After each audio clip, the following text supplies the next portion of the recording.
most intense, thrilling, electrifying sport on the planet. Mixed martial arts. You've been looking for the definitive podcast to call your new home to hear everything about it. The search is over. This is the MMAnomaly Show. No filter. Bringing you the hottest MMA breakdowns straight from the heart of the octagon. This show is all about MMA breakdowns. For fans, by fans. We're talking UFC, MMA, and the occasional big boxing match. We'll bring our unique take on how these fights are going to play out and who we think are the best bets. Welcome to the MMAnomaly Show. No filter. And now your hosts, Olin, a.k.a. MMAnomaly, and Emiliano, a.k.a. Jive Turkey Nano.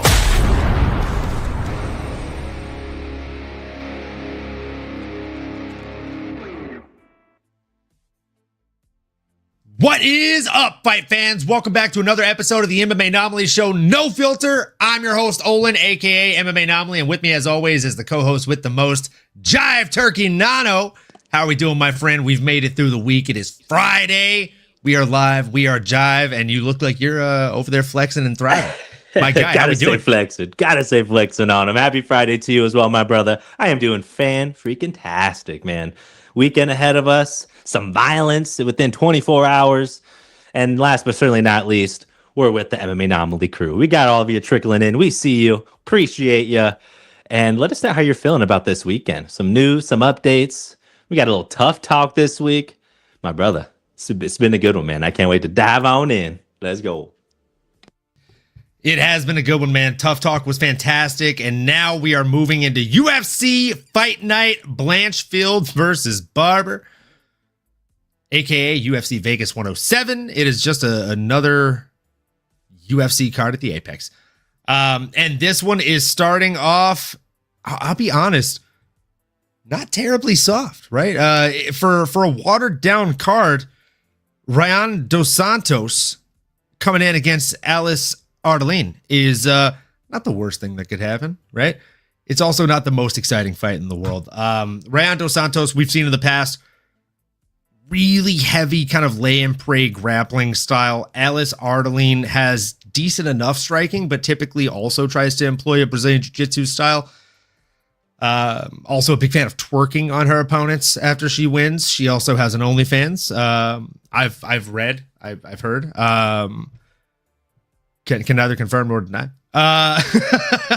No, I digress. Nano, do you have a dog in this race? Do you have a favorite in this one, or is this one where you'll basically be making sure that the guests are set up with drinks and such? Ooh, definitely doing that. Definitely doing a little bit of this, a little bit of that. But to answer your question directly, I'm going to try to stay away from it from a bettor's perspective, and I will sit back and enjoy the show. When I was breaking down these two badass, beautiful women, I thought, man, they love violence. They both move a little differently in there. I was watching a Rayanne dos Santos, and I saw some good movement, but she typically stays, on the same line, which is fine. You kind of bounce in, you're bouncing out, relatively good head movement. But boy, is she one-way traffic, right? And I think part of that is because she's typically walking her opponents down on just that one straight road. Doesn't need to do too much sidestepping and things like that. Again, different poison, different strokes for different folks. However, she utilizes it well. To your point, I think that the difference maker here and why Rayanne's probably the heavy favorite at minus 265 currently here is because she does have that Brazilian Jiu-Jitsu. She's strong. She's a big girl for the division. And I think she'll probably, have just a little bit more in the bag when it comes to different ways to get the job done. Pretty active, heavy-handed. And then again, I think the grappling and the ability to kind of control her opponents is why she's the betting favorite. But listen, y'all, Aldelean is a mean fighting machine, okay? She is somebody that goes out there and I feel like she fights like she's on fire, okay? She fights like she has something to lose, like she's getting paid by the millisecond out there. Love that kind of style. I mentioned Rayanne kind of moving back and forth. north and south. Well, we got an Alice that loves to move a little more east and west. So I'm curious to see how they kind of match up there with the stance switches, kind of coming in and out of the box. I guess crossing the void, as Mighty Mouse likes to say on his YouTubes and his channel. But for an underdog, I'd say Alice is, not to be slept on, which is why I'm staying away from it and just enjoying the show, baby. To start the night off here, fight night in the Apex again. A little bit of a smaller octagon. I think I always want to make sure we remind y'all. I don't know if it's 10, 15%, but it is visibly, the fighters feel that it's a little bit smaller in this Apex arena. So I think that all kind of favors Rayanne to kind of go out there, kind of go downhill and get her opponent to the ground and maybe submit her. But they're both coming up for loss. They both need this one bad. Can't wait to see it. Let's go.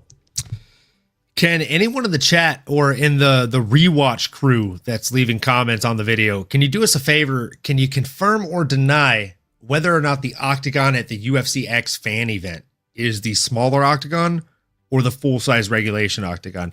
I'd be curious to know, because we've both set foot in there. That seems pretty damn large. Yeah, I mean... That's true.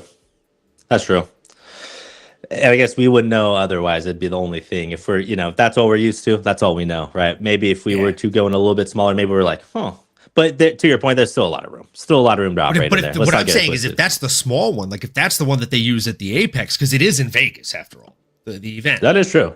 I mean, they may not go far. That's still a lot of space, bro. Like if I'm a grappler, and I complain about there being a lack of space, like you said, like I'm used to the larger octagon, sure, but I'm also being a bit needy if I'm complaining, because that's a lot of space. If the one that we set put in was the smaller cage, so to speak. Now, I'm with you, man. I kind of like the dog in this one. Alice Aldelean, she's plus 180. Will I be betting on it? I'm not sure. I'll probably be avoiding it from a betting standpoint, like we said. But right now, Brain is saying Alice Aldelean might go out there and get this one done. She's a ever improving fighter, and she's got the right tools. Rayanne also hasn't really impressed me so much. So moving on, we find ourselves going into the lightweight division for a bout between the Zulu Warrior, Bolaji. Oki. That's how I used to say it. But the way that he says it is Bolaji. So we're going to keep it G. And we're going to say Bolaji. Bolaji Oki coming in against Michael Aswell Jr. I mean, this is going to be an intriguing matchup, right? And more so, I just think this Bolaji guy, he's a terrifying individual, right? I'm going to keep it short. I'm going to keep it sweet. I like his striking. I like his entries a lot. The way that he comes in, shuffles under shots, lands his own shots, and he's got power, bro. He's got a lot of power for the lightweight division. Man. He is a finishing machine. His win-finish rate is 66.7. His opponent's win-finish rate is 55.6. I'm not saying someone's getting finished, but I'm saying I think someone might be getting finished here, Nano. Fight to not go the distance might be a fun prop to look at while you're doing your breakdown. I might look at that. But what I feel to tell you first and foremost is this, my friend. I think Bolaji Oki comes out here and gets it done. And not only do I think he gets it done, I think he gets it done inside the distance, probably by knockout.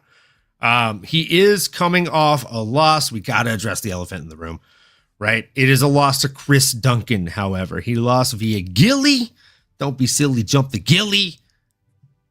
Look, Chris Duncan's nickname is the problem for a reason. Dude is a problem. Right after that, he went out there and got the same exact choke on Jordan Vucinic, who a lot of people were on. Not us. We were on Duncan after he went out there and submitted Bolaji. Yeah, man. I mean, Duncan is no slouch, and neither is Bolaji, the Zulu Warrior. Standing across from him is a young man who is 3-2 in his last 5. The Texas Kid, Michael Aswell. He lost to Bogdan Grad a split decision, close, grindy fight in Dana White's Contender Series, the 2024 edition. And then after that, he got a win over Dorian Ramos. It was a split decision as well. He's a split kid here lately. But again, apparently it was enough for the short notice step up against Bolaji. I don't think anything about this fight is in his favor, if I'm being completely honest with you, except for the fact that they have the same record, right? Nano, what you got? I love the breakdown, my brother. And I'm with you as well, man. You know, I'm interested to see that Bolaji is the underdog in this one. I think obviously a lot of recency bias here. He is coming off that loss from Chris Duncan, like you mentioned. Then not ideal, but Chris Duncan's a son of a gun. I think we gotta, call a spade here. And then also look at his other performance in the UFC, which again, we got 2 of them now, against a Timmy Kuwamba. Really impressed with that performance. I thought he showed really high level striking, good clinch game, really strong knees. And then look at the guy. I mean, Bolaji Oki looks like a beast. Okay. Looks like a balaki of a rock there. He's so gosh darn thick. And that's what makes me a little bit scared for a Michael Aswell. Michael, can strike as well, pun intended there, using the name. And you will see, thank you. You will see a lot of boxing from both these guys, but mostly Michael comes with that boxing, kickboxing kind of background, and he's making his UFC debut. Again, surprised he's the betting favorite here. They must really like the tape. You look at the numbers, I throw those out, if I'm being honest. I mean, you could go put up crazy stats, in these other leagues, but I got to see it. It's got to be on the big stage, and this is his biggest opportunity. I'm just going to go with what I know, okay? You mentioned the judges' scorecard not being needed. I wouldn't be surprised, right? Both these guys both have a high finishing rate. Half of both of their wins have come from knockout, so they certainly possess the power here in the lightweight division. But I like Bolaji. Half of it, if I'm being honest, he's 5 years older, so he's 29, hitting his prime. Michael's only 24, so how much tread is on those tires? And I mean that in a bad way, in the sense of, Michael needs some tread. Like, these are brand new tires here. They're a little too slick for the road. You need some tread to be able to know what it's going to feel like. And I'm really just leaning into that narrative on this one. So give me some Oki, a little underdog Oki action on this one. I think that's where my head's leaning here. Correct me if I'm wrong, y'all. Let me know how you're feeling in the chat. Where are you seeing those odds at, man? Right now, I'm seeing Bolaji at -375 favorite. Oh, geez. I'm on UFC. Well, that's what I get for using UFC. We can't trust. Folks, this is we've said it before, we'll say it again. Cannot trust the UFC.com odds. There's a lot of things you can trust on the UFC.com, but odds are not one of them. DraftKings Sportsbooks currently has it. Bolaji -375. Michael Aswell +295. Those odds make a lot of sense. Yeah, that makes more sense. Yeah, I mean, I think we're both going Bolaji for a reason. Yeah, no worries, brother. It's no filter for a reason. Whether we get it right or wrong, either way, you can bet that we're going to be speaking off the top of the dome. Facts. So look, man, yeah, we're both leaning Bolaji for a reason. So is Vegas, right? We can move on with that being said. And with that being said, folks, we find ourselves staying right in the same place in the lightweight division for a fight that I am just so excited about. Obviously, I'm fucking bursting at the seams right now, man. Between Kurt, the Hurt, Holobaugh, Holobaugh coming in against Jordan, the Monkey King, Leavitt. I mean, 11-3 versus 22-9. 81.8% finish rate versus 72.7% finish rate. I mean, this is another one of those that I genuinely think is probably not going to go the distance. I might have to do a fight to not go the distance parlay, if that exists on either Underdog or I mean, we could definitely do it on DraftKings. But I digress. I'm going to let you take the lead on this one because I've got thoughts. And for those thoughts, I'm going to pour up a shot. Let's go. Well, I can't wait to take a swig of my drink as well because we do everything in pairs around here. But you know what, man? This is a fun one. I'm going to leave some meat on the bone here for you. I'll keep it short and sweet and say nothing more than Holobaugh now. Woo, woo. Okay, I'll say a little bit more. I lied. I think he's going to win. He's sitting at plus 200 odds. It's story as old as time. Okay, we got the striker versus the grappler here. The wrestler versus the heavy-handed kind of backyard brawler, so to speak. Kurt's much more talented than that and has skills all over. But you get the metaphor here, okay? Just trying to paint a picture for y'all. I like Jordan Leavitt. He's had his moments in the UFC, but he's also had some of those lowlights. Both these guys are coming off losses. And again, frankly, I like Kurt's style. I think he can tango when it comes to the grappling. I think he has good enough takedown defense. And then when it comes to any other situations in the clinch, up against the fence, I trust Kurt to go out there and get it done. But I'm sure you're going to remind the people and hit home. You're going to drill it into these people's brains why Kurt Holobaugh now is the right pick here, brother. Talk to the people. How you feeling about this one? Now, we were talking about how we didn't understand some odds on this card, right? And I mean, granted, you got a little bit duped by UFC.com. This is one I don't understand the odds on, Nano. And help me if I'm wrong.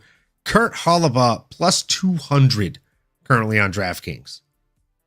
Like, tell me not to be a crazy psychopathic man and hammer at least 1 to 2 units on that money. Like, come on, plus 200? You're just, inject it into my fence.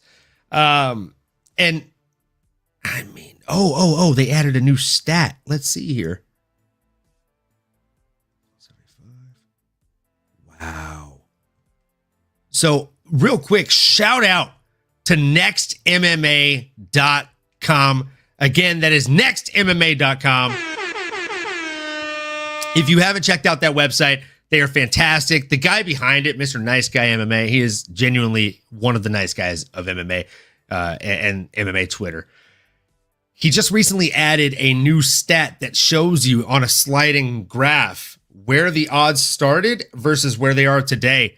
And where they started is plus 145 Kurt Holobaugh, minus 175 Jordan Leavitt. Now we're up to plus 200 and minus 245. So those numbers have skewed even further, which means the money's coming in on Jordan Leavitt. Maybe people are seeing something that I'm not, but I mean, the fact of the matter is this. Jordan Leavitt's best path to victory is submissions. Am I fair in saying that, Nano? Very fair.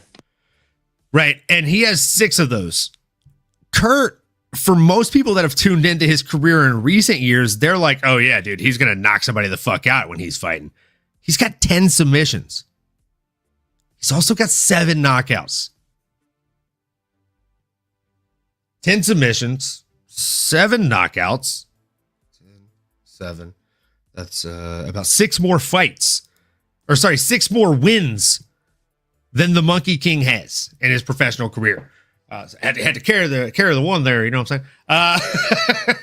So the 1 by the 2 divided by the 3. Carry the 1 divided by the 2. That's a whole lot of fuck difference.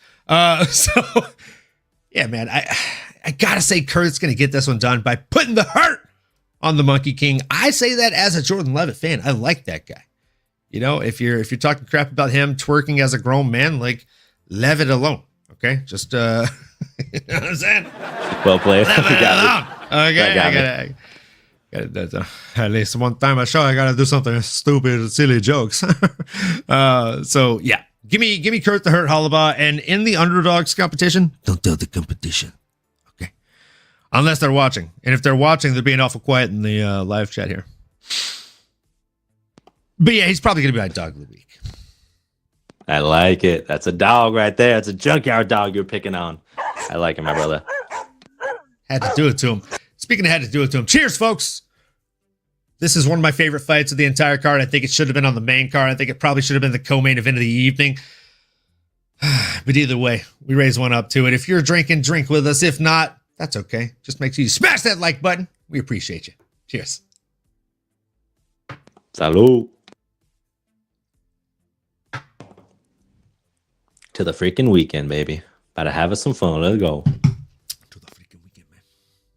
To the freaking weekend. And with that being said, Gonna move on into the next bout here, folks. It is a bout in the flyweight division between Jafel, Filho, and Allan Nascimento. The battle of the Brazilians, my friend. Nano, do you have a dog in this race? And if so, tell the people why. This is a razor thin one, and the odds certainly suggest it as well. You got Allan Nascimento, at minus 125 currently on our preferred DraftKings sportsbook. And it's hard to, I would say I can make a case against it, if I'm being honest. Again, it's razor thin. I do like Jafel Filho's style. Really, really aggressive son of a gun. But, not perfect, right? When you look at the record, 16-3, followed by Allan's 20-6. Both guys are coming off wins. Both guys desperately need it, and they tend to do it different ways. But even when I'm looking at it again, like in Allan, or maybe you want to say, okay, he has a path to victory by submission. Jafel's got some submissions of his own, so it's really tit for tat. You could probably flip a coin and feel pretty good about whoever you're going to land on there, and might have a good chance. But I think I do like the underdog again in this one. I've just seen Jafel a little bit more. I know he's tough as nails, and we'll probably be able to weather the storm of Allan Nascimento. But I could be wrong, and I've been wrong before, and I will be wrong again. Talk to me, my brother. Do you like the Ben favorite here on this one? Do you like Allan? Are you staying away from it because it's so razor thin? How you seeing this one play out? So from a betting perspective, like you said, it's razor thin, right? Plus 105 in Jafel Filho and minus 125 for the guy Allan. If we look at the folks on DraftKings, or not DraftKings, on Tapology, how they voted, and by the way, there's 3,379 of those degenerates just like us that are going to be watching this card and already voted on this. They're leaning Nascimento, 56% of them, to the tune of 82% of these folks think he's going to get it done by decision, of the ones that are leaning Nascimento. Now, at least for Filho, like you said, he has a much more fun style. You can look at it in terms of the breakdown of the 44% that did lean towards him of these 33.79, because 43% of them think he's going to get it done by finish. And that's saying something. It might be worth hedging a little bit on Jafel Filho, but I'm not going to put him on my underdogs competition. Or you know what? Maybe I am. We just have to pick a minimum of 3. We could pick multiple, though. There's just a few ways to go on this one, man. There's a few ways to go. Fuck. He might actually have to be one of my dogs, because some of these other dogs ain't looking like the one, my friend. It's a tough one this week. Yeah. I almost have 3 locked in. I have the doc up that we fill out every week, and I'm filling it in as we talk. But I'm also going back and forth on a couple of these. So for this one, this is kind of one that I am going back and forth on. Again, if we look at what these guys have done in their past, obviously Allan Nascimento has the more prolific record with 20-6 to his 16-3 opponent. And if you look at what he's done, I don't want to say he's a one-trick pony, but I will say he's, for the most part, a one-trick pony. Allan has 15 wins by submission, 1 by knockout, 4 by decision. That's 75% of you, or 75% of his wins are by submission, for those of you that are bad at math, right? Or didn't feel like doing the math. His last losses are to Tagiro Limbekov, Haulian Paiva, which... that's a name I haven't heard in many years. And Yuki Matoya, right? Back in Risen. The only people he's actually beaten inside of the UFC are Jake Hadley, Carlos Hernandez, and that's it. Across from him, Jafel Filho has beaten a Daniel Barres, has beaten an Ode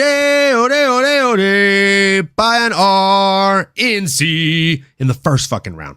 Jeez Louise, man. He also just recently beat Amir Albazi in a grappling tournament. His only loss in the past, 8 years? No. Only loss in the past 8 years was to Muhammad Makhayev, and that was with only 28 seconds in the fight. Oh, just talked myself into it. Yeah, we're doing Jafel Fialho. I had gone back and forth on this one, man. Allan Nascimento has everything he needs to win this fight, but Jafel Fialho, his nickname's Pastor. And I don't know the context of that because he's Brazilian. I don't know if that means something different there. But if it means like pastor, then I would understand that because I think he might be introducing Allan Nascimento to Christ on Saturday. My friend. No, yeah, I'm liking the dog in this one. I'm definitely liking the dog in this one. And am I crazy here, Nano? A little two-leg dog parlay, a little dog spark in the backyard, plus 200, plus 105 equals plus 515. That means if you put 50 on it, you get a little 307.50 back in the bank account for your troubles. That makes it juicy. I like it. I like what I'm seeing. Why not, right? I mean, make it spicy here in the early prelims. We're getting a little prelim parlay going. And these are two junkyard dogs we're betting on here. Violent, got a chin, got a strong Y to stay in there and weather the storm. I like it, brother. You talked me into it as well, man. Let's go. Persuasive. Yeah, I'm doing a unit on Kurt Holobaugh. I'm doing a unit on Jafel Fialho, and I'm doing a half unit on both of them in a parlay. Yeah, I like that. That's juice, bro. That's juice. Speaking of juice, Nano. This next fight is a very, very fun one because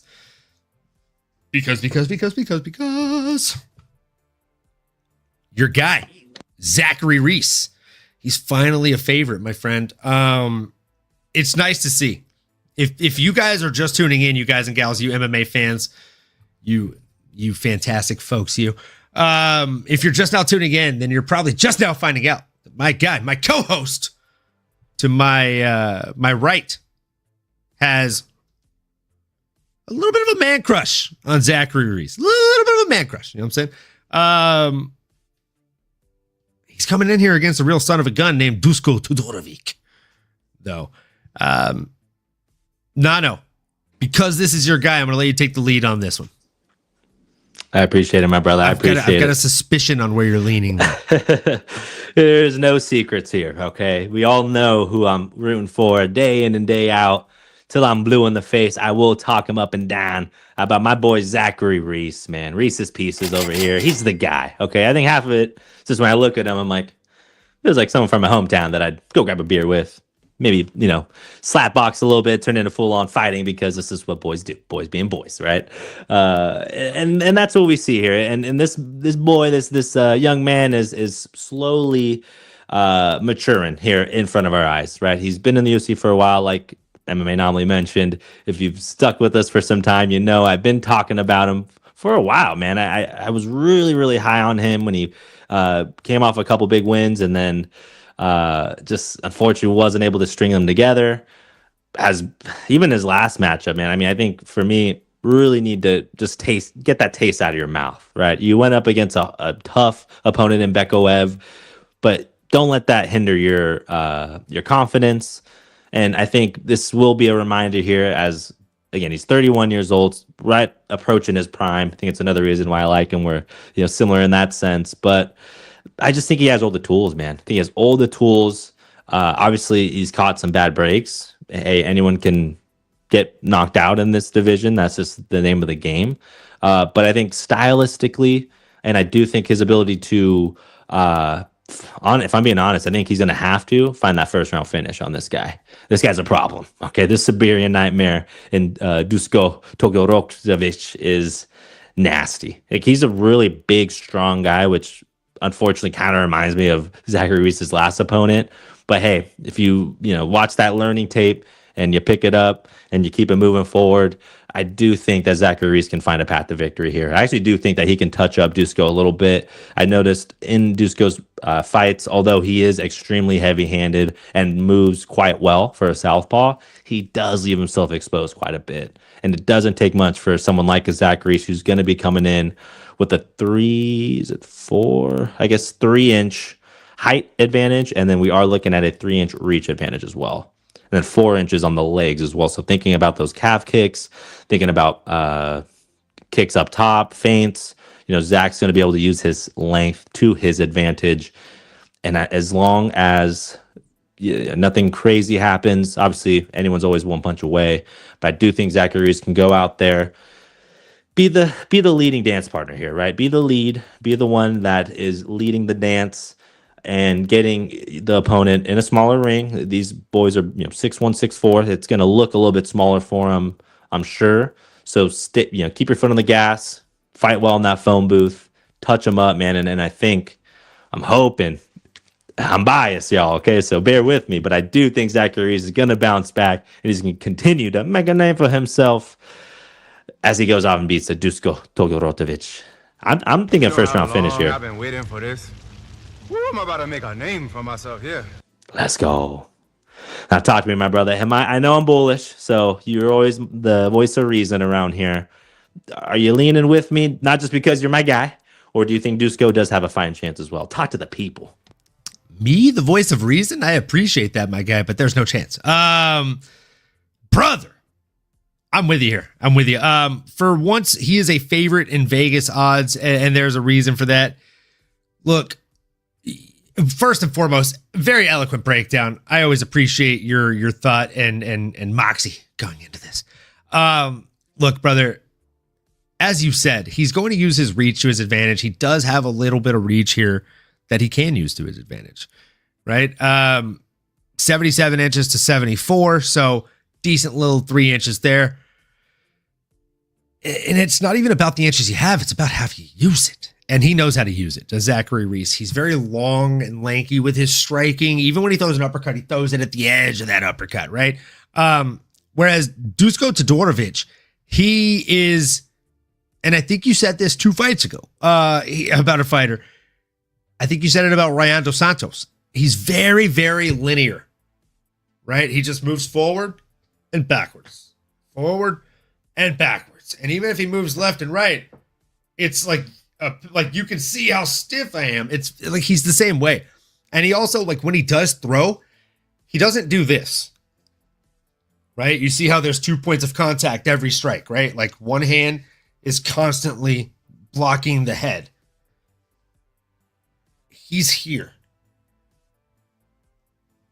For those of you that are watching visually, you saw that. For those of you that are only audio listening, I just demonstrated like touching the face or the head with one hand while striking with the other constantly versus leaving the hands down or letting them drift down rather as you strike. And that's a bad habit that Dusko has. And that's exactly the reason that all of his losses other than one are by way of knockout. So Mansour Abdul Malik, knockout round 1. Christian Leroy Duncan, CLD, round 1, knockout. Chitty bang bang in Chukwani, round 1 knockout. Puna Haley Soriano, round 1 knockout. Those were all his losses, not wins, folks. Those were his losses. So Dusko Thunder Todorovic. I think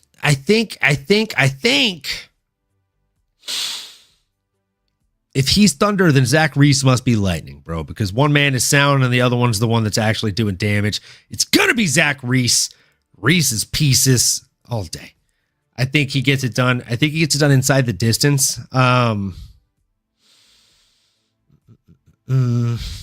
Let's see here. Winning method, Zach Reese. Are we betting on your boy this week? Inside the distance?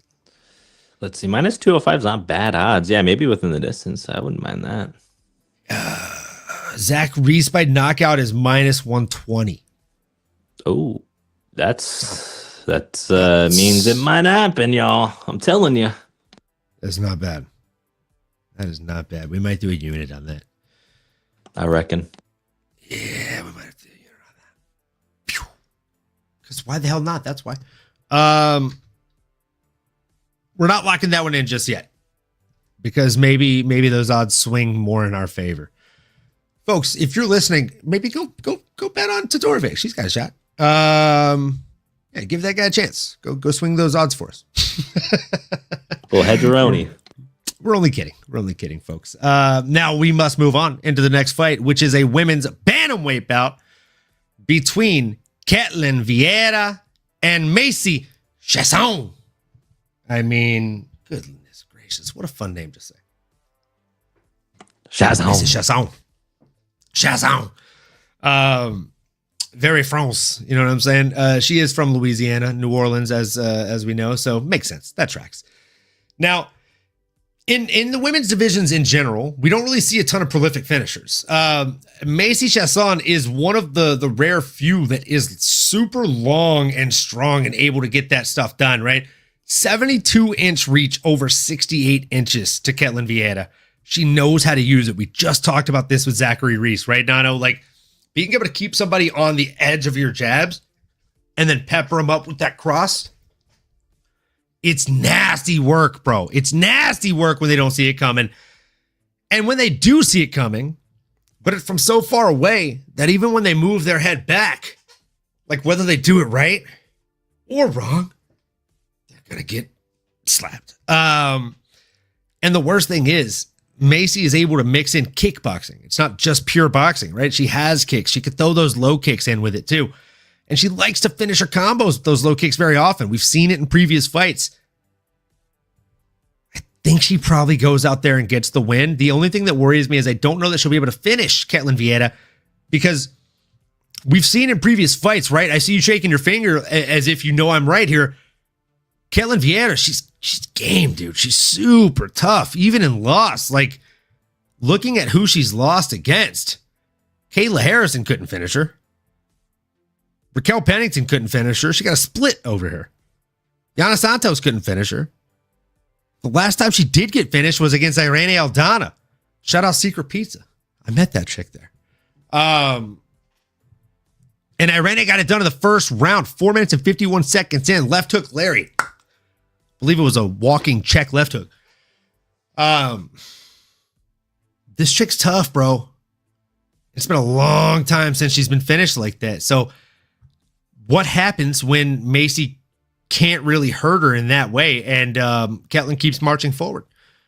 We've seen Macy kind of win wars of attrition before, but I don't know. Is this one going to be different, Nano? Am I crazy for thinking that this is Macy's fight to lose? Man, I mean, she is the Ben favorite here. She definitely has a lot of momentum, a lot of steam, a lot of buzz around her name. And my gut tells me that is probably the right move. I am just so hesitant to put my money where my mouth is, if I'm being blunt, if I'm being 100 with y'all, if I'm being honest, which we like to do around here. It is no filter. So I'm going to give it to you straight, brother. I am worried. I mean, the thing is, as dominant and as great as Macy has looked, I'm almost afraid that might be a hindrance in this one. I waved the finger because you did nail the point I wanted to make, is she has not seen that third round literally since 2022, where she had a split decision win. And I'm talking about a Macy Chiasson over a Norma Dumont. Another great name there. Tough, gritty fight, but that was back in May of 2022.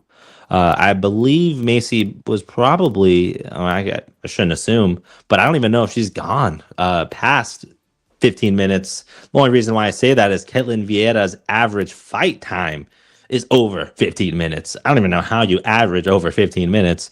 You obviously are at the top of the top. You're fighting for main events. That was just what kind of shocked me. Ketlen also has an 88% takedown defense, and she's a big girl. I mean, the last point to kind of reiterate there is, like you said, she took Kayla Harrison to the distance. I mean, Kayla Harrison is dog walking anyone she puts in front of her, and probably half of the men in the same division as well. Kayla Harrison is a problem, future champ. And Ketlen was able to, not obviously she clearly lost the fight, but she kept her wits about her and she didn't get finished. Now it makes you Chiasson. My only issue is, and the question that we will, that will be answered is, how strong is she, and how good is her technique in comparison to another girl who is ranked higher than her, who has been in those 25-minute wars, hasn't always won them. But how does Macy look, right? Because again, she's kind of just been plowing through people. It's a great thing, right? It's a great problem to have. Hey, Macy's whooping ass, but then it's like, well, you haven't been pushed in a while here. So that's where I'm curious to hear your thoughts. Am I reading too much into that, or is just she's just gonna keep doing what she's doing? I think she's just going to keep on doing what she's doing, man. But before we continue with this conversation, I'd be remiss if I didn't go to the chat. We got Kick 'em in the head in the chat right now. Let's go. What Kicking up, it with Keith? Kick 'em. The boys. And we got the Fight Week show. What up, Ola? What up? It's Fight Week, and we got the show. Go check them out, y'all, if you haven't How already. are we doing? Keith, Kick 'em in the Head podcast has, I got Ketlen. You got Ketlen Vieira. I Or mean, he's not talking a bad about pick. Catalina wine mixer there. I don't know. Maybe he's just I in the game. mean, the Catalina wine mixer. It's a fucking like that. Catalina wine mixer. Oh man, Kick 'em. I'm with you, man. It's hard for me to fully commit. I'm sitting here, Humpty Dumpty style, right on the fence, man. I am so torn on this one, my brother.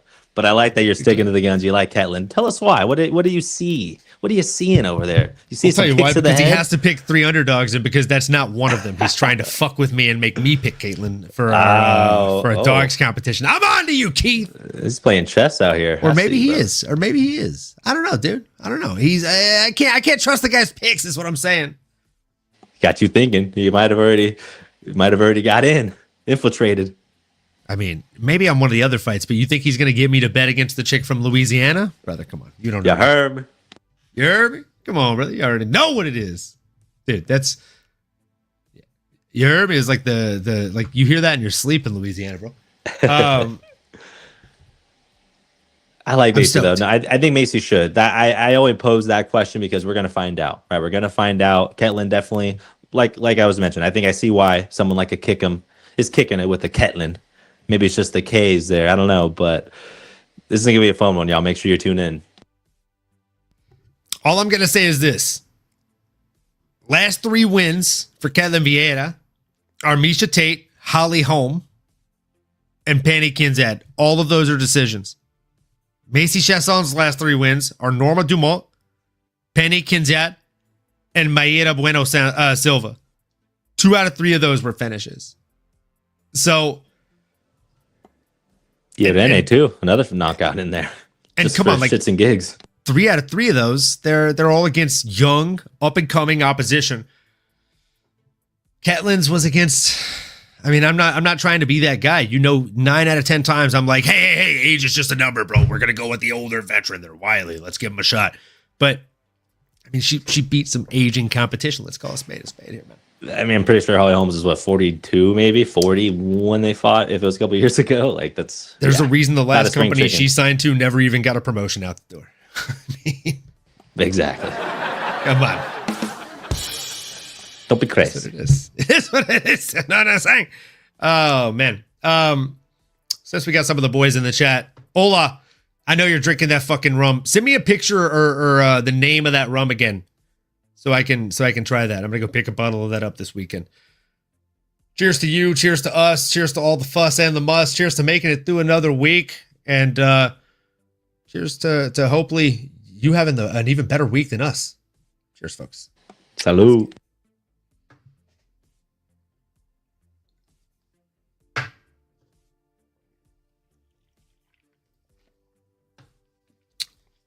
All right. With that being said, we are really well on into the main card here. Charlie, how we doing? Cheers, fellas. Cheers to you, my friend. Glad to see you in the chat. Who do you have in that Chiasson versus Vieira fight? And with that being said, we got to move on into this next one in light heavyweight. The big boys. The big boys. We got a bit of a striker versus I don't know what the fuck would you even call Bruno? A mixed martial artist? He mixes them up for sure. Yeah, I mean, and the guy across from him, Dustin Jacoby, is a former Glory kickboxing savage. You know what I'm saying? But we don't talk about Bruno. Okay? We don't talk about Bruno. But we're going to talk about Bruno. And I'm going to let Nano be the first one to talk about him because I've got some weird bias in this one. And I was going to say I might be cutting against the grain, but man, maybe I should have checked the odds before I opened my fucking mouth. Nano, who you got?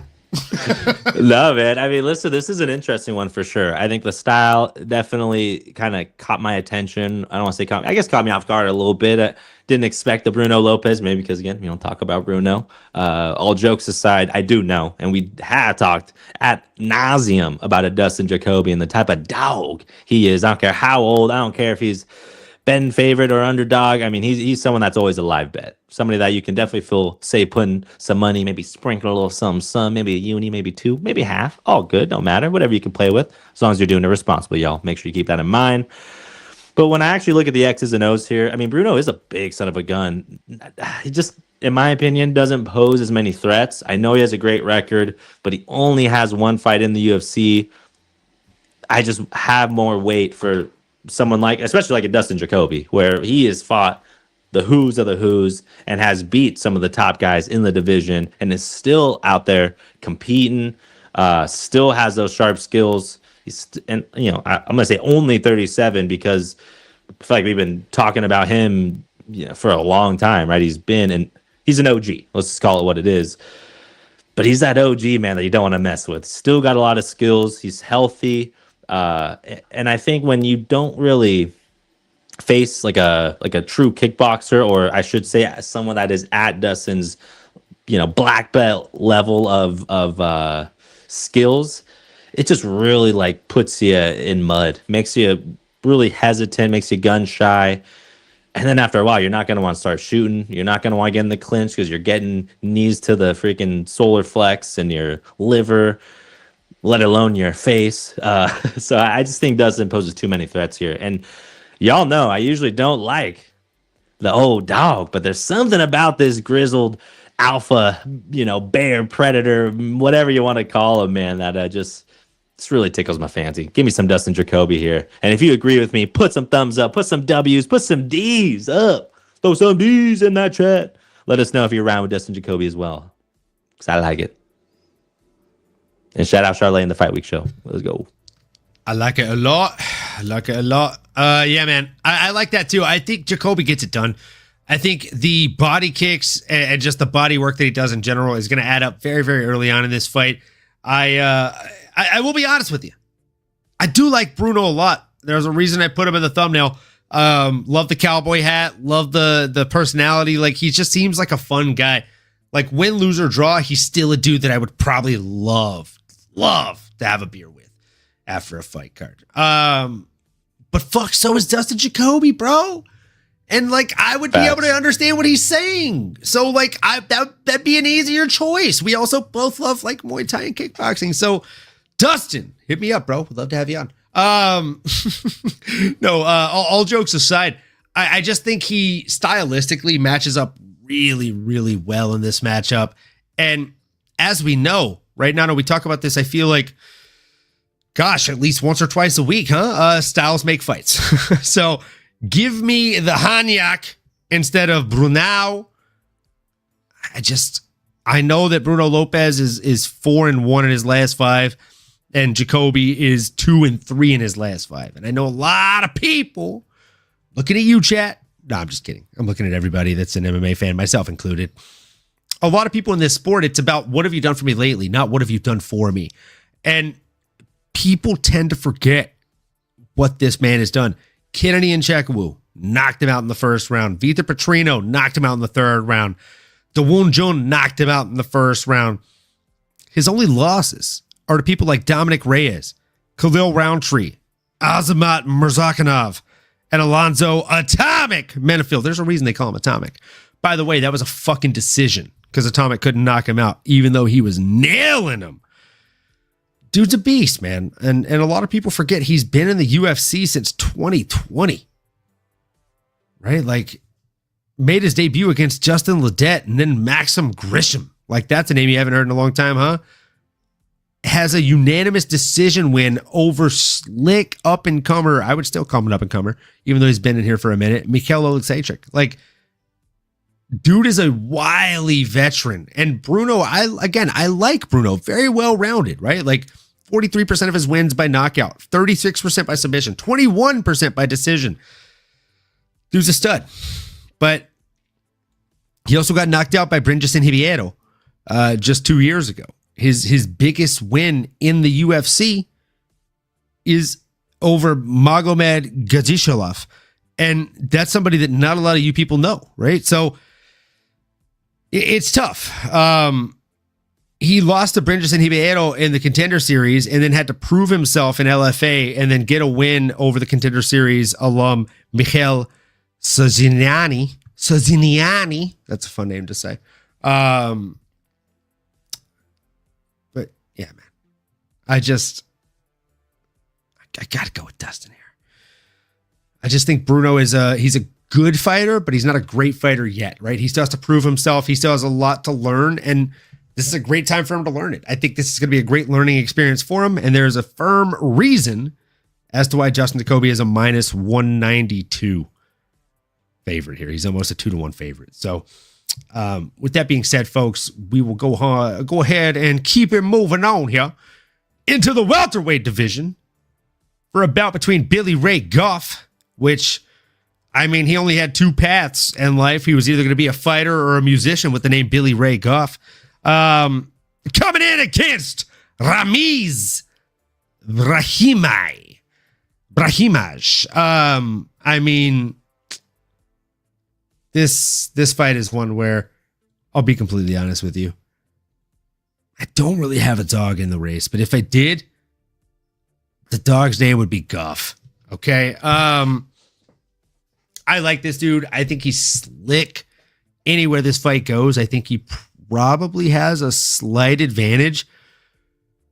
And it's crazy to say this out loud, right? Because he's the less experienced fighter. He's the younger fighter.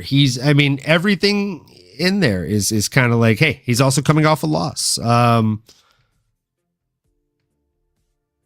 just got to go Goff, man. I think the dude is slick. He's very, very fast in previous outings, right? Let's talk about previous outings for him. He's only had 2 UFC fights. One against Yusaku Kinoshita, and he won via body shots to the ground.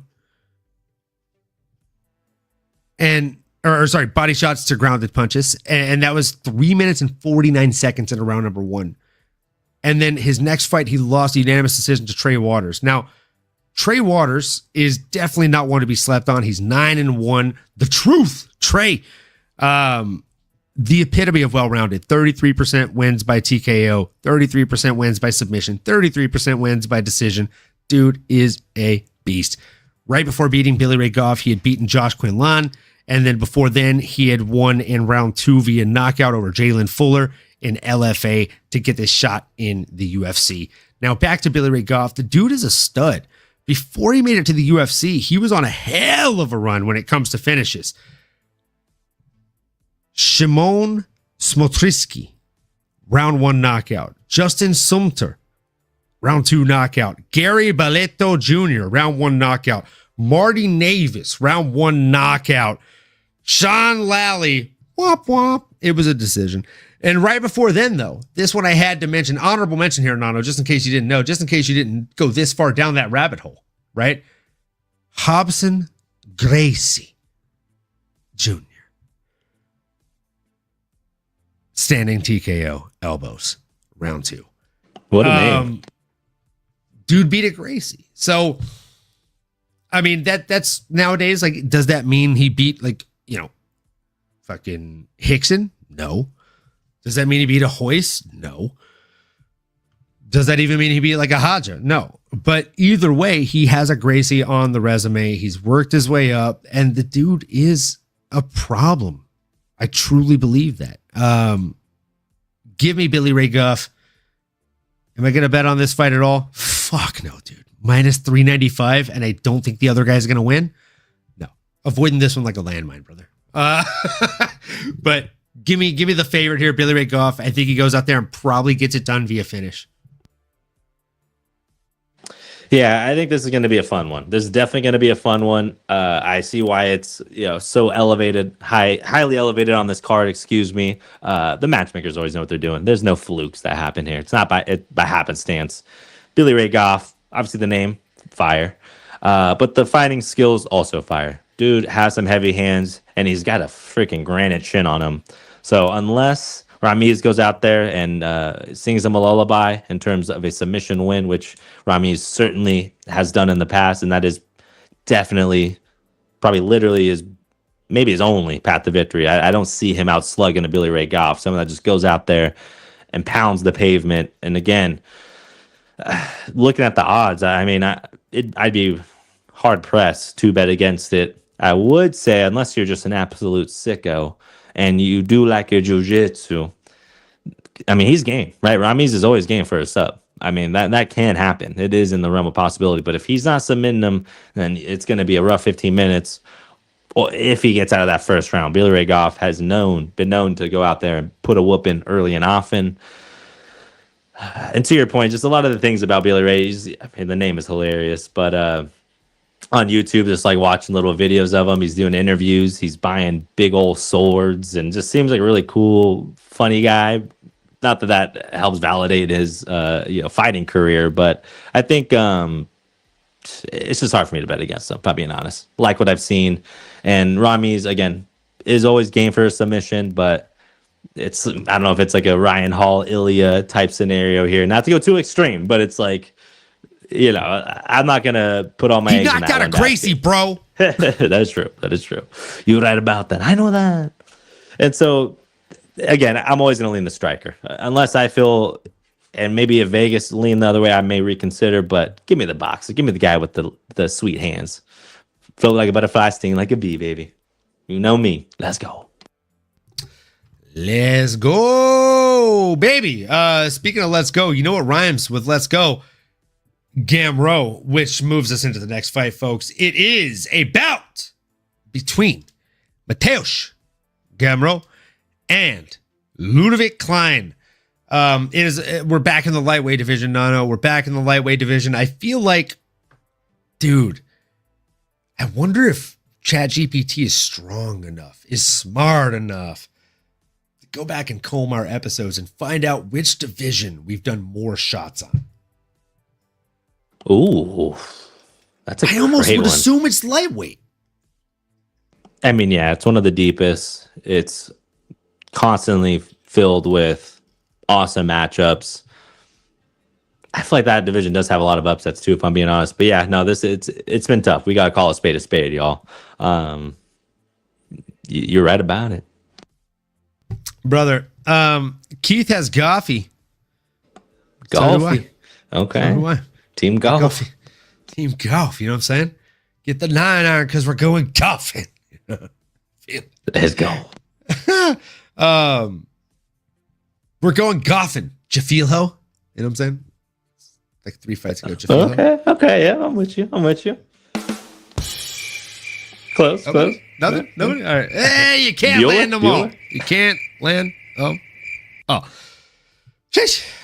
Well, either way, Keith, Charlie, Anomaly just outed as a Shinobi assassin. No. Shh. Don't tell anybody. Charlie, don't tell anybody. That being said, I'm pouring up another shot because this is another one where I'm taking a dog here, folks. Let's go. Gotta do it. Jeez. I love Mateusz Gamrot, but he's got to go in there against a fucking elite level boxer like Ludovic Klein. And with that being said, this shot is poured fine. So cheers to you folks, cheers to us folks, and cheers to all the growth that we hope to see for the rest of this year. Let's go. Salud.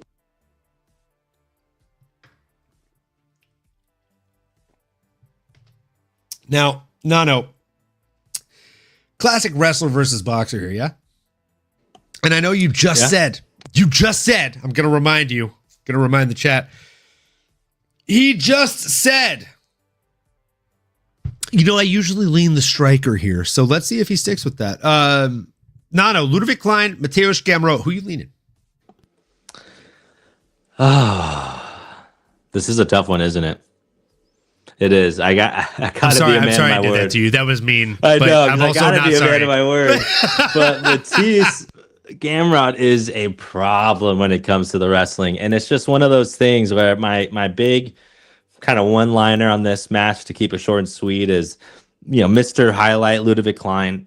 He's gonna have to go find a highlight. He's gonna have to go out there and create a highlight because if it is one of those matchups where he kind of falls into this sparring like speed, or frankly, if Mateusz is right from the bell, just literally uses the fence to catapult across and just jumps at his leg and doesn't give him a chance, like it's over, right? He's just got to grab a foot, this guy. And I think as strong and tough and as highlight oriented as, you know, Ludovic Klein is, I am just more inclined to see that wrestler dominate with the number 7 next to his name, who has really done pretty gosh darn good for himself, even against the biggest of the strikers, the who's of the who's, right? I mean, have we really seen Mateusz in trouble? I want to say maybe once or twice now that I'm thinking about it, but he's typically in control of his fights, and he's got a gas tank. He's like a Marab when it comes to the gas tank and his ability to endure, stick to the game plan.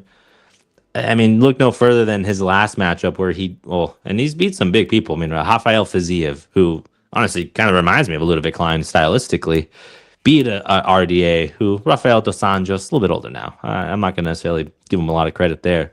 But the split decision win against the Dan Hooker, where a lot of us did maybe feel like Dan, the Hangman Hooker, put a beating on him. But the fact that he still wasn't even, let me take a step back here, rewind. Jeez. Thank you. The fact that Dan Hooker, one of the biggest, baddest dudes in the division for a long time, couldn't even get the judges to see it his way, and he put a whooping on a Gamrot. I have a feeling like it's just going to fall into a wrestling match pretty quick. Unless, again, and I know I said I'd be quick, but unless Mr. Highlight, Ludovic Klein, can go make a highlight, in which case I will be happy about, and I know that. But what a big jump, right? I mean, and the Ludovic Klein did beat Ignacio Bahamondes. That's a big win. That aged like a fine wine. Don't be crazy. I know. Nice. Still my favorite clip. Appreciate you, brother. Yeah, man. I mean, what do you think about that kind of jump? No, I mean, and listen here. Oh, and perfect timing. We got crossover in the chat. What up? We see you. Everyone's here in the chat today. Let's go. But we got a lot of smart individuals here in the chat. Let me know. I mean, do y'all see Gamrot getting it done? Is Ludovic Klein Mr. Highlight the next big thing? But no number next to his name. Going up against a top 10 guy in the lightweight division in the world and probably Mars. That's a big task. But you do think Mr. Ludovic is up for it, don't you? I think our paths are splitting apart, unfortunately. There's a fork in the road, man. We're so close. Ah, man. We're so close. They're all here in the chat, man. We got crossover in here. Love to see it. Let go. The boys. And the Fight Week show, we got Ola said, "Hey, Olan, I'm on standby." Does that mean you missed the last shot? Now you're here for another shot? What does that mean? Does that mean you want to jump on the show? What does that mean? Tell me what you mean. Either way. Yeah, dude, look. Let me tell you why I like Ludovic Klein. It's because I'm in this competition. I don't know if you heard me mention it. It's the underdogs competition. We have to choose 3 every week. This is a tough one. It's a bit of a tough one. All right. Because I don't want to choose Bruno Lopes. I don't want to choose Ramiz. I don't want to spoil the main event, but you know what I'm going to say. You know what I'm saying? We met her. She's awesome. She's adorable, but no. I gotta stop betting with my heart, Nano. You know what I'm saying? Yeah, hide under the mic. Scooby-Doo status. Ruh-roh, Raggy. Zoink, like Scooby's hiding behind the mic. Yeah, dude, I like Ludovic Klein in this one because I don't want to make this comparison because it's not the best comparison, but fuck it. It's the best I got right now off the top of my dome. I'm going to say he gives me shades of, and again, I'm saying this very, very lightly. This is with a grain of salt, right? He gives me shades of Chuck Liddell. And what I mean by that specifically, I don't mean personality. I don't mean like having the mohawk or anything like that. What I mean is, and I don't even mean like specifically striking style or style of fighting. What I mean is this, Nano and folks, his ability to negate wrestling reminds me of Chuck Liddell, right? Like he doesn't engage in wrestling so much as he's there to stop you from doing it and then start landing his boxing opposition. And also when he throws, he's not necessarily like he's not very traditional every time he throws. So like he'll kind of like, sometimes he'll load out and then throw from the hip, and then he'll jump in and come up with like a fucking shovel hook. So, look, man, I like the way that he throws shots. I like the way that he makes it hard to identify where those shots are going when he throws. He can go from here and then last second just whip it around into a hook, or he can go straight through and you predicted a hook and you're like, oh fuck, I just got stung. And now he's throwing something else, and I also don't know where that's going to land. That's something that we've seen Mateusz struggle with in the past. The shot selection from Leavitt is nasty, and the body work, more importantly, is extremely nasty from Leavitt Klein. A wrestler needs cardio. A wrestler needs a gas tank. A wrestler needs to be able to breathe. And if I'm a wrestler and I'm fighting somebody that's really good at doing body work, and they're stinging me to the body, and then I shoot for a takedown, instead of hitting me in the body, they just hit me in the chin or in the eye. Give me Leavitt Klein, brother. There's a reason Leavitt Klein rhymes with divine. He's my pick this week, brother. Man, you made a great case, my brother. And when you do put it that way, in terms of the underdogs, I mean, this is probably by far your best bet at an underdog. And from I in the sense of like, just as an individual fighter, like Leavitt Klein is an absolute dog. And a lot of what you were mentioning earlier, I think goes in line with just the fact that he is a next level athlete. Like he is a Olympic-esque just athlete. Like I'm sure you put him in anything and he's going to find a way to be one of the best at it. He's one of those guys that's just good at everything for no reason. You kind of hate him for it. Before I keep going, we got someone in the chat here. Hello. What's up, Sav JD? What it do? What up, Sav? We will both see you in Vegas in about a month's time. Not even a month, like 3.5 weeks, if that. Ola saying Olin sounded stressed out, brother. I'm always stressed out. Do you know what I do for work? I live stressed, dog. This is typical operating procedure out here. Welcome to corporate America. Jax from Making the Walk. Shout out, my guy. That's a great case for Klein. Got me second guessing. Hey, Jax. I'm just saying. Dude, I grew up in Louisiana. You grew up in the South too, so you know we don't raise good liars. If I'm lying, I'm dying, brother. Like, this is why I don't like doing the prediction show with you guys, because like I know you're all listening to my picks there, and I'm like, well, I can't fake it. So like they know that's who I'm going with, or that's who I'm not going with. What up, Lane? Lane bringing the pain. What up, Juice? The juice is loose. The juice is loose. Let's go. 562. I already knew it was you. Let's go. What up? Jeez. Guy. Love to see it. All the people coming into the chat. It's a party. It's a party. It's a party. Evening. Did Macy miss weight? Oh my God. Have I gained 40 pounds since freaking stopping training at AKA? Yes. Oh no. Unfortunately, both of those are a resounding yes. Yeah. And unfortunately, yes. Sadly, it's not the worst 40 pounds. Not the best. It's not the worst. Mostly but good. It's not the best. I know that.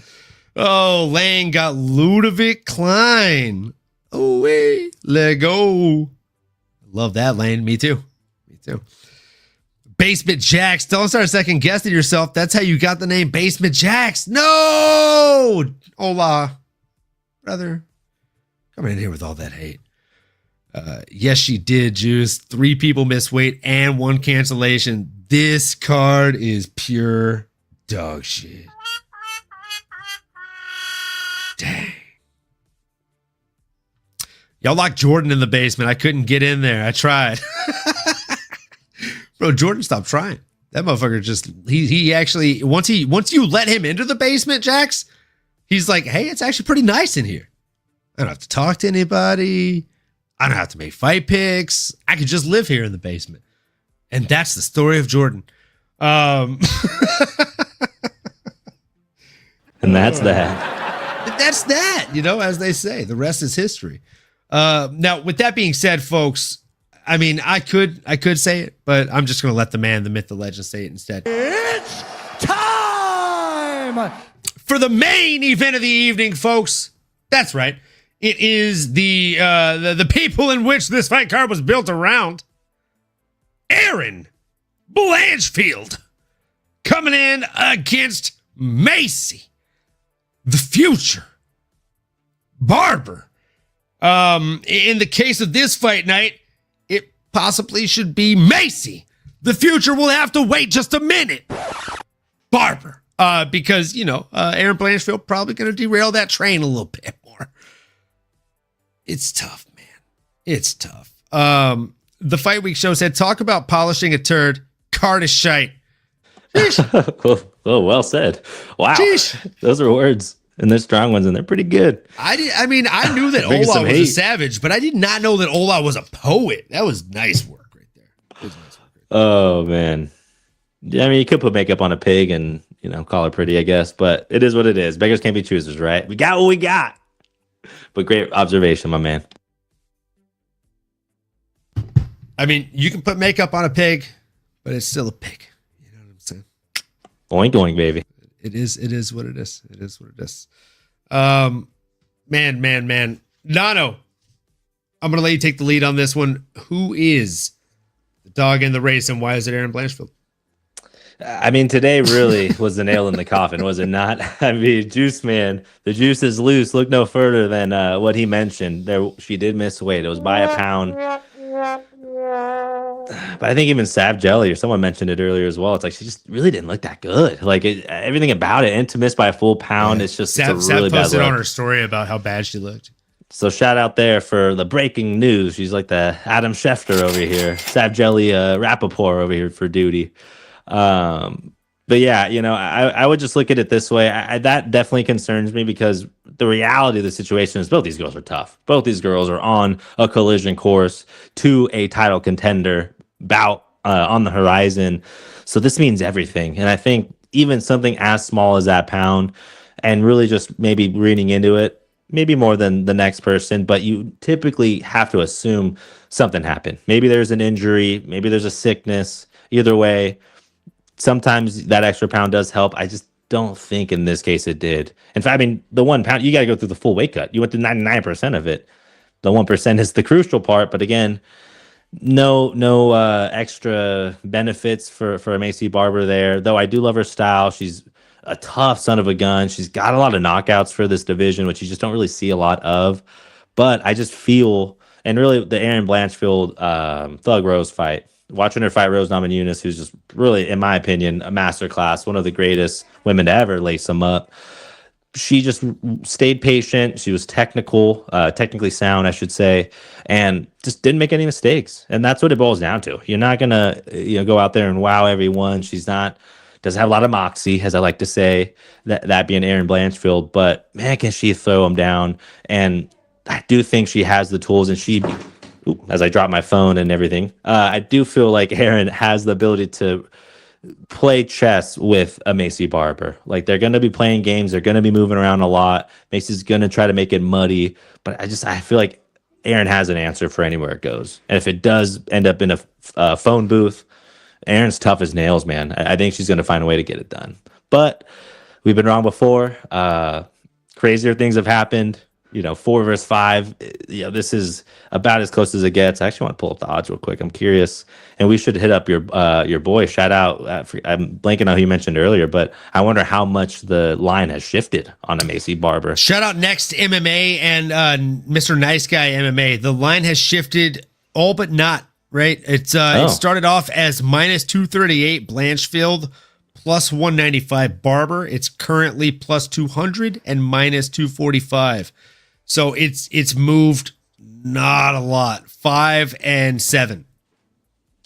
Yeah, and I'm not going to go against, I think Vegas and I are in agreement here. It just feels like Aaron's a little bit sharper, a little bit better.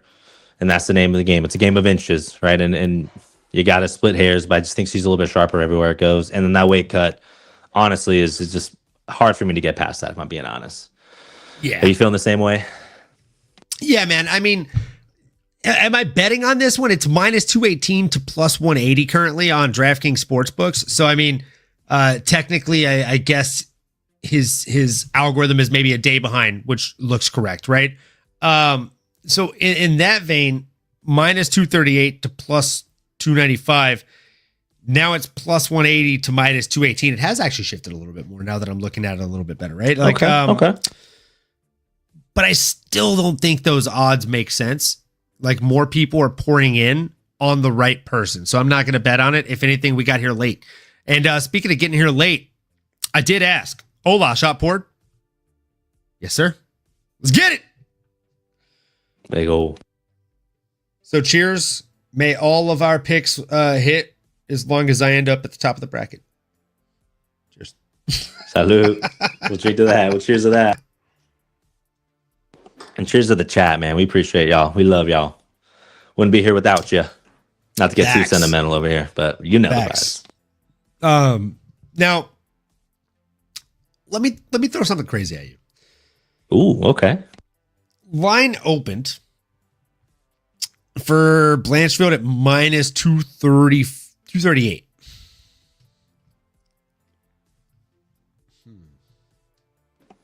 I'm seeing minus 218 on our DraftKings for Aaron and then plus 180 for Macy. So that's what I was going to say. They've Might be actually some late money shifted. coming in. They've shifted. Yeah. Mm-hmm. So that's what I'm saying is upon further look, right? Like, they started at minus 238 and plus 195. Now we're at minus 218 and plus 180. More people are actually leaning on Macy here. I'm not that bullish. I'm not going to do that. What I am thinking is, again, shout out nextmma.com. This is actually a stat that I jumped on a phone call with him. I told you about this. And I looked over his site. This is something that he does really well. He meets with MMA fans like yourselves in the chat. And then if you have any additions that you'd love to see on his site, shoot him a message. Like, shoot him a message on Twitter and ask him, like, hey, let's jump on a phone call. Would love to tell you about X, Y, and Z. I told him about this and he added it to the site. And I love using it. So it is a loss finish rate. A lot of sites have the win finish rate, like how often they win by finish. How often do they lose by finish? I asked him. Can you reverse engineer this stat? Every time they've lost, how often has it been by finish? Something interesting here. Because he did actually add this stat. Because again, he's fucking awesome. And he's receptive to information. So, shout out. Aaron Blanchfield, 46.2% win by finish rate. Something you wouldn't suspect, right? She's a bit of a decision machine. Macy Barber, 57.1% finish rate. She's only got 11% more than Aaron Blanchfield. Now, that's a kind of crazy stat. Now, here's something to really look at. Loss by finish rate is 0 for Aaron Blanchfield. Loss by finish rate for Macy Barber. Now, here's where it gets crazy here, Nano. It's also 0. So unless one of these women is Supergirl and the other is literally kryptonite or has a set of kryptonite rocks in her pocket, this one's probably going to go the distance. I think so. They're both extremely tough. Both are going to have a great game plan. You know, Macy's with Team Alpha Male and her favorite in those boys. She's going to be sharp. And then Aaron, again, never makes mistakes. Her IQ is off the charts. So I'm liking what I'm seeing here. So currently it is at minus 188 over 4.5 rounds for this fight. If you put $50 on that, you'd get $76.59 back. $76.59 is not bad on 50 in. it might be worth putting a unit on, folks. I mean, I'm kind of going back and forth with myself on it, but at the same time, I do genuinely think that this is a fairly safe bet in one of the most volatile sports betting situations of the world, which is MMA. Leroy says, "Hi, Nano," uncontrollably blushing. Oh, me too. Stop. Miss you, Leroy. Happy Friday. The Fight Week Show said, "Making the walk. Got a drank? Oh, Jax. drinks? How about my Pacers? Oh, Jeez. no. Yes, sirs. I don't know, man. It's getting tough. Hope you're still feeling good. Sirs and 6, or what are we thinking? It's a big one. Lane, they need to win the next Judging game. by my Or they're in client, trouble. Yeah. I'm going for the Knicks. It has. Oh, there we go. Making the walk. See, he knows. It's getting spunky out there. Love basketball, man. It's a fun series. I think his handle is Mr. Nice Guys MMA. His profile pic looks like a Blink 182 album cover. 100%. The Fight Week Show just got one. Let's go. Making the walk. You just got a drink? Right, I like well, I like your expression at the end there, Leroy. Catch these elbows. Let's go. I love that. If you're reading this, smash the like button or CTE. Catch these elbows. I love it. That is actually fantastic. I mean, if Jack's just grabbed a drink, then I gotta go grab a drink too, man. This bottle is unfortunately tapped, but that's okay. We've got a full bar in the kitchen, so I'm just gonna run and grab one of those real quick. And what that means is that Nano is unfortunately going to have to swim on his own for just a minute. I could hold down the fort. That is all good. I appreciate you. We got the peeps here in the chat. Let's see. What do we got here? What do we got? They're going to finish it at home tomorrow. At least there's something decent to watch since the card is show. Yeah, man, it's multitask, right? Maybe I learned from my pops early on, if you're going to be watching something, maybe you're doing some laundry. Maybe you're folding some towels. Maybe you're just making it look like you're busy, folding some socks. I don't know.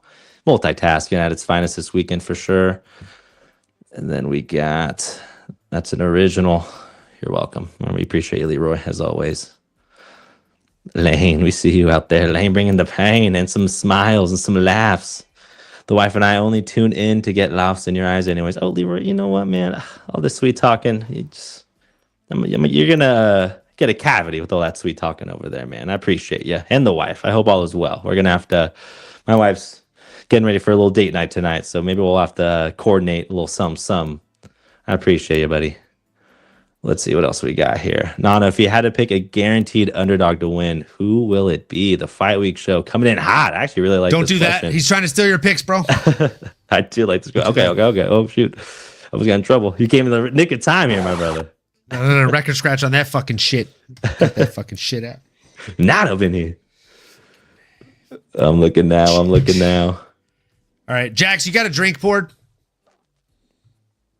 This is the last one. I just want to make sure you got something poured because I'm not pouring another one of these. There we go. Make it count. I felt like since Jax is coming in here and he doesn't usually do these, that I'd get something a little different. We got absinthe from the cabinet here. Mephisto, actually. Oh, a little Mephisto. I like it. Yeah. Absinthe is disgusting unless you like black licorice. I, of course, do not. Oof. No, that's rough. It's okay. We got a Baja Blast in the can to swash it down. I like it. What's the deal with the hair anomaly? Budget cuts for the show, brother? Sometimes I don't like putting gel in my fucking hair, dog. You can't do it every day. It's tough. And I'm over here with all the hair to spare. So he's just maybe making me feel a little bit better about my mop. And the Fight Week Show, listen, my brother, I'm not gonna dodge you, okay? No dodge, duck, dipping and dodging over here.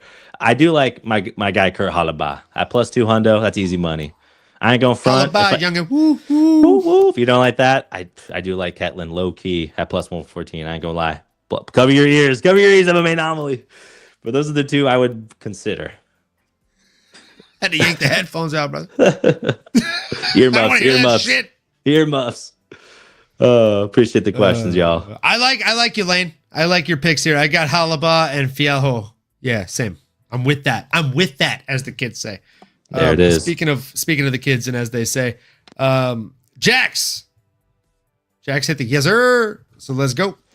I'm so sad that we're not going to see you in Vegas this year, but I look forward to seeing you next year and hearing about how well the first year of college went for your kid, my friend. So happy you're going at college tours and such. And man, cheers to you. Cheers to Ola, to Leroy, to Lane, to every single person in the chat. We appreciate you guys and gals showing up each and every week and showing out each and every week with your picks. Let's go. Let's go. Salud. Oh, nice. My back cracked on that one. Got every bit of that. Shout out to Twisted Teas. If you're listening, we'll take a sponsor.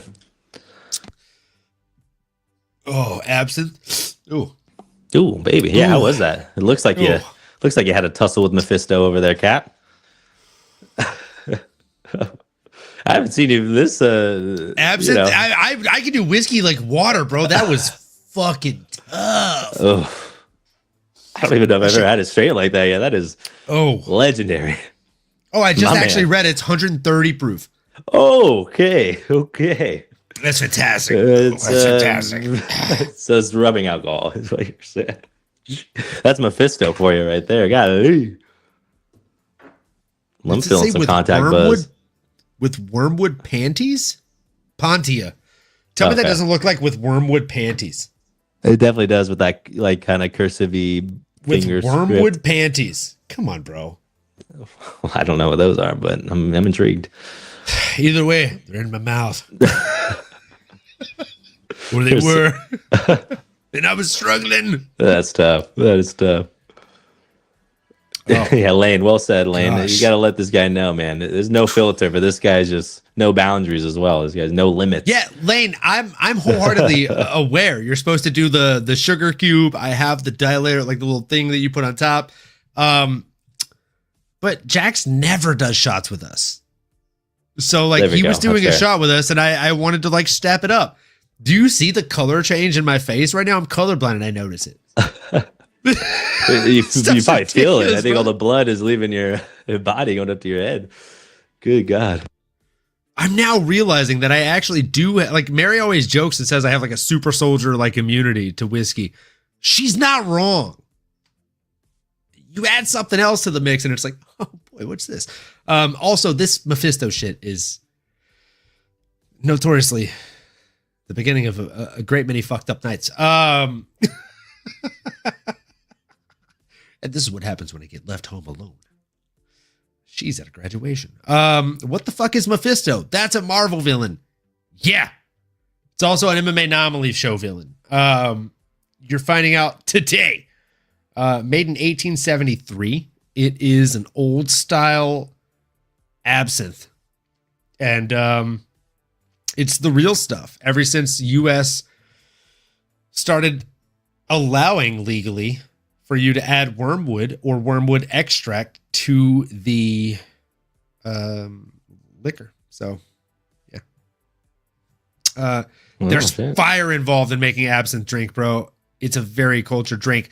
No, absolutely. Shit. I was a bartender for years. I know you're not supposed to shoot it. Dude, Lane, come on, Lane. My dear, come on, don't do that to me. This is not a regular occurrence. Lane, I will tell you this. Again, I only did that because Jax doesn't do shots with us. And I wanted something that felt like extra. Okay. And hey, I don't know. Jax, making the walk. Help me out here. Maybe Jax's favorite Green Lantern is fucking Jon Stewart. Okay. Because I know he's cultured. I know he reads comics. I know he's seen this shit. Shout out Justice League Unlimited for those who haven't read comics and still got an introduction to the character. You know what I'm saying? My favorite mixed drink that upper class bartenders know.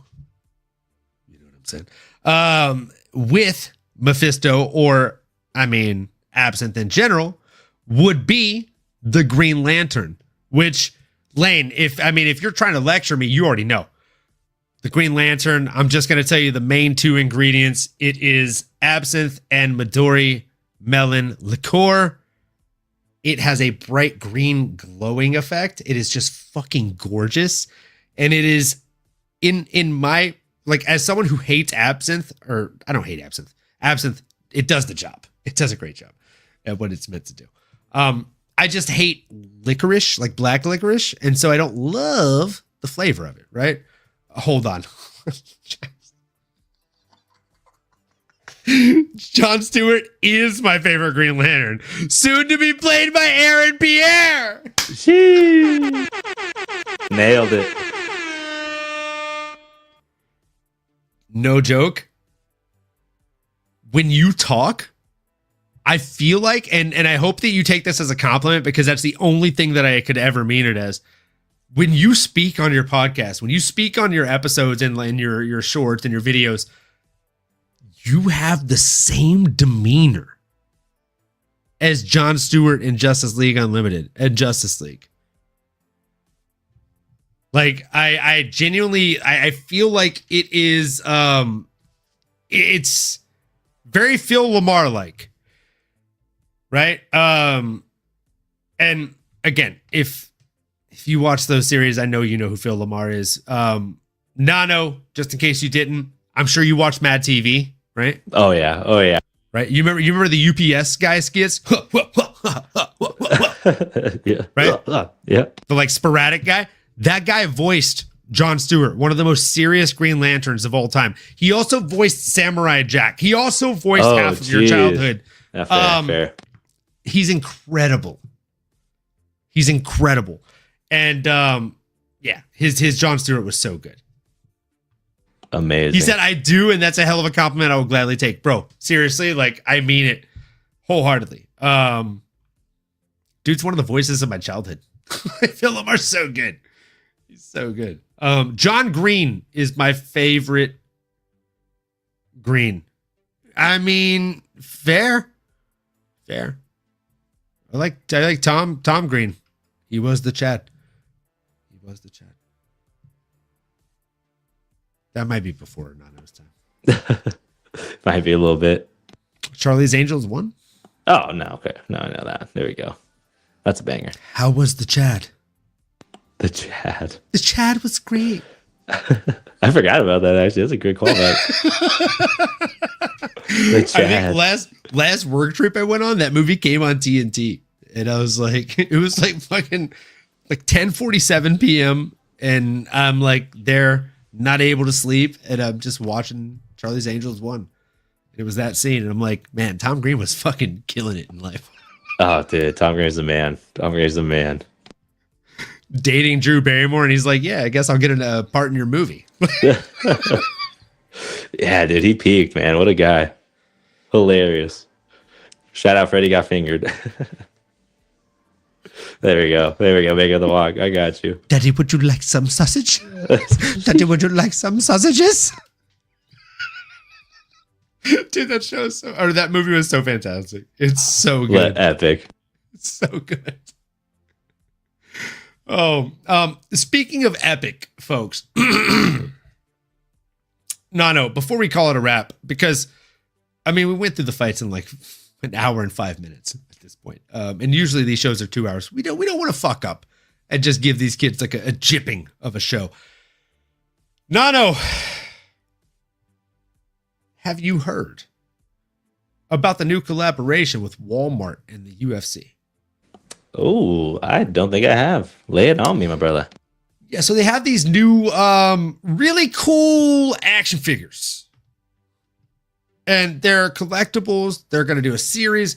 I don't know if you remember, like, when we were younger, like, they do the Marvel figurines, right? And it was like, okay, if you buy each one, then you can build Galactus. Or if you, buy each one, then you can build Thanos. And you get, like, the head and the arm and this thing. So you get a different piece of the octagon each time.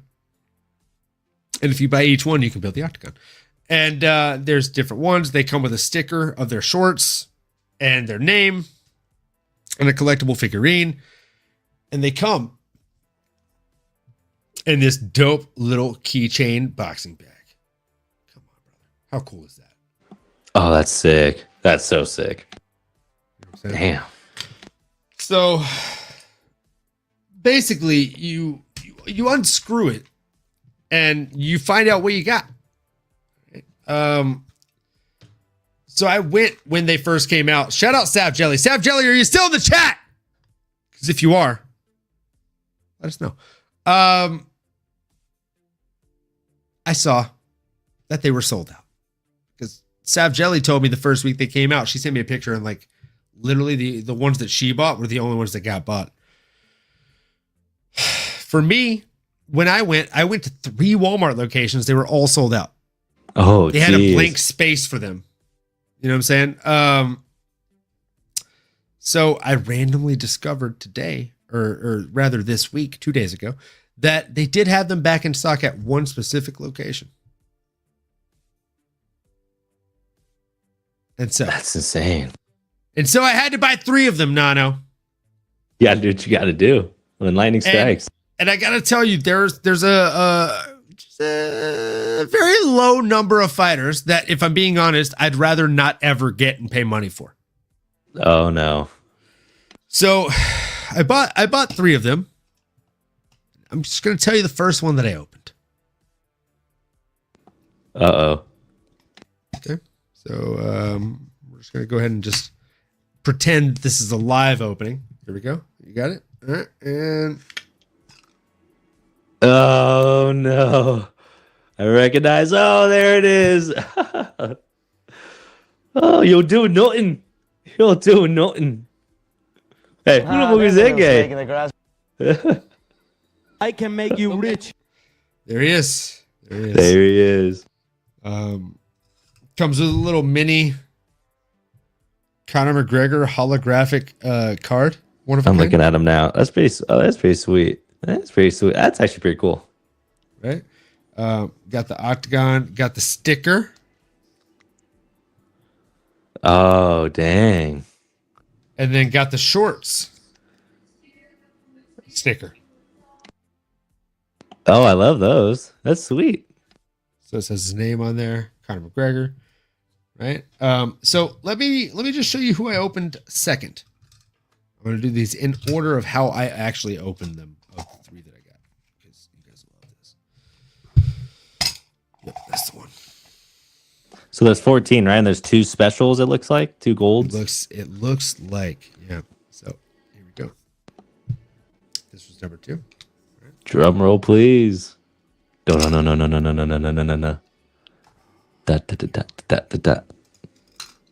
just gonna do a quick reveal. Oh, wait.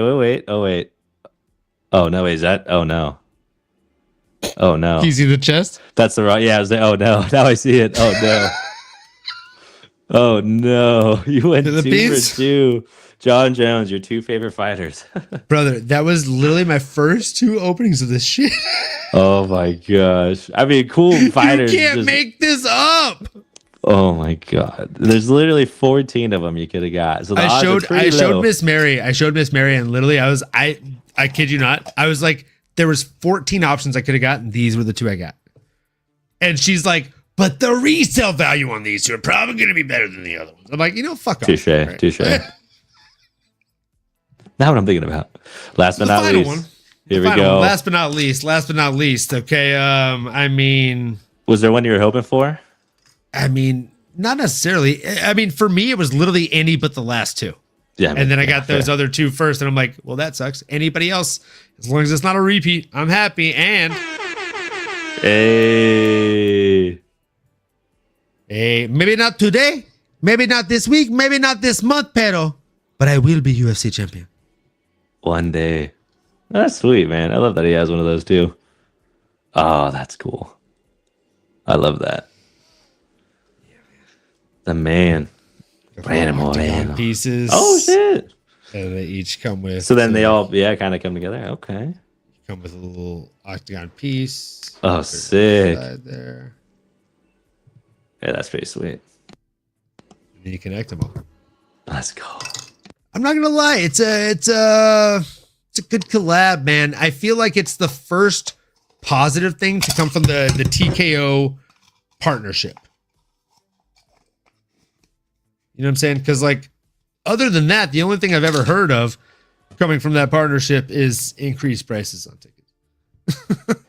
Yeah, that's interesting because when I'm looking online here, it's out of stock for shipping. So I'm gonna go to my local spots. I don't know. I'm sure there's UFC fans everywhere, but I'm gonna do my homework this weekend. Might go tonight actually. Let's go. That's pretty sweet. Love it. Go get them, people, and then send us over the pictures if you got any specific ones. If you're like, send us before you pick them up. Send us a picture or a text or a message on Instagram, anything at MMAnomaly at JiveTurkeyNano. Let us know via our DRMs who you're hoping for, and then please send us a live reaction opening. We'd love to put them on an episode and show your reaction to who you got. More so if it's John Jones and you're disappointed. But no shade, but also all the shades. All the shade. My guy, Nano. I always love doing these shows with you, man. And it's the best. Lazy bed. Yes, Jones and McGregor. How did you know?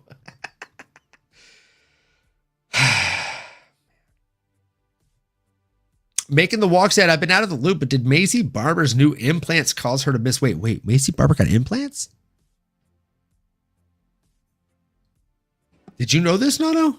I mean, Warrant wasn't visibly noticeable, but I guess I can't put it past her. Leroy said making the walk. Worth it. Probably. Macy had to cut her hair because of her new boobs. I mean, Lane, if I'm being honest, I'd rather short hair and large boobs. Fair. Yeah. Or shorter hair. Like, I'm not saying like V for Vendetta. Macy. She ain't got to shave it. Not like Macy Chiasson. You know what I'm saying? I don't need her to have the Justin Sheaver. But at the same time, Macy Chiasson ain't got the hardware for that haircut. So it's not fair to judge. It's not fair to judge. Fair. Leroy. Dope. I'll be looking to you for that, my friend. My friend. With that being said, folks, listen. We're at the 1 hour and 41 minute mark. There's over 23 of you here. We appreciate each and every one of you being here. Like, comment, subscribe, smash that bell for notifications if you haven't already. And we appreciate each and every one of you. We'll see you next week when we do the picks, or rather the reactions, and then the picks for the following week.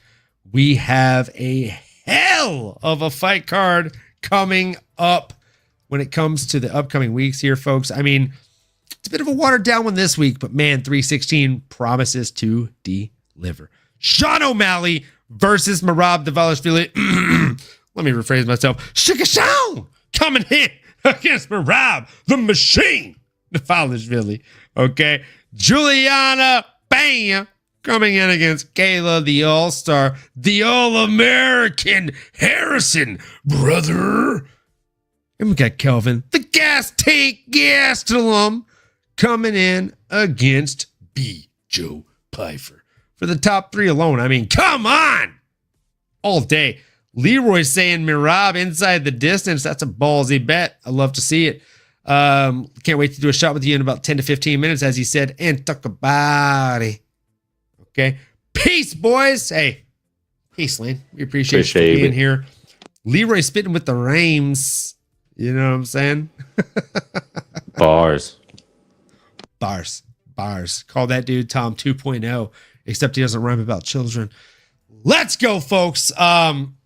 Again, like, comment, subscribe. I'm not going to say it again. You know what the fuck to do. Either way, we don't care if you do any of that stuff. All that we care about is the same thing we care about every single episode, and that's this.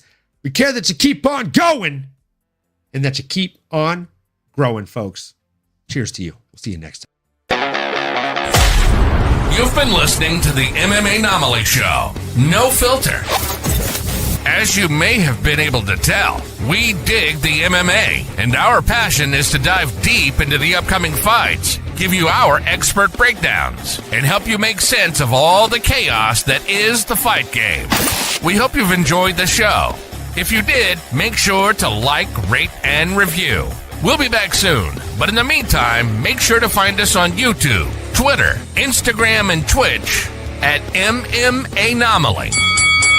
Be cool, and we'll see you next time.